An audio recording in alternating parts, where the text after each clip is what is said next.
ਤੁਹਾਨੂੰ एक डोगरी कविता सुना तो मेरी उम्मीद है कि ਤੁਹਾਨੂੰ पसंद आ मेरी डोगरी कविता का शीर्षक है बड़ा है फर्क है। स्याऊ ते केले च पिंड ते लेले च छिंज ते मेले च अख ते डेले च पैसा ते धेले च पिंडी ते करेले च साधु ते चेले च रेड़ी ते ठेले च बड़ा है फर्क है। बर्फी ते लड्डू च सप ते डड्डू च घीआ ते कद्दू च नलैक ते बिसड्डू च ते बलौर ते भड्डू च बड़ा है फर्क है। आलू ते गंढे च झोटा ते संडे च त्रंबड़ ते डंडे च झंडी ते झंडे च तत्ता ते ठंडे च फुੱਲ ते कंडे च चौल ते बंडे च ते पैप्सी ते मिरंडे च बड़ा है फर्क है। नत्थ ते नाली च कटोरा ते थाली च नाला ते नाली च साला ते साली च गोरी ते काली च हल ते पंजाली च बाडा ते हाली च साग ते दाली च भो ते पराली च निखर ते गाली च बड़ा है फर्क है। सप ते नौल च घीआ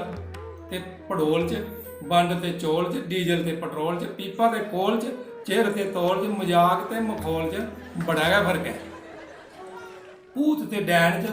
बतंगड़ ते सदैन च सैकल ते चैन च देन ते लैन च मुश्क ते पड़ैन च कार ते बैन च शिमक ते प्रैन च बड़ा है फर्क है।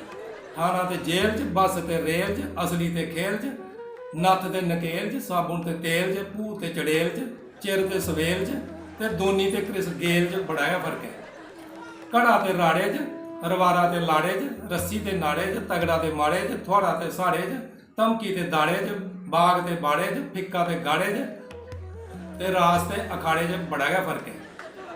कड़ी ते दाल च महीना ते साल च झिड़क ते गाल च दरी ते तरपाल च तरंगड़ी ते जाल च डंगर ते माल च खतरी शनी ते ककवाल च हैप्पी जसरोटिया ते आरसी बड़ियाल च बड़ा गै फर्क है।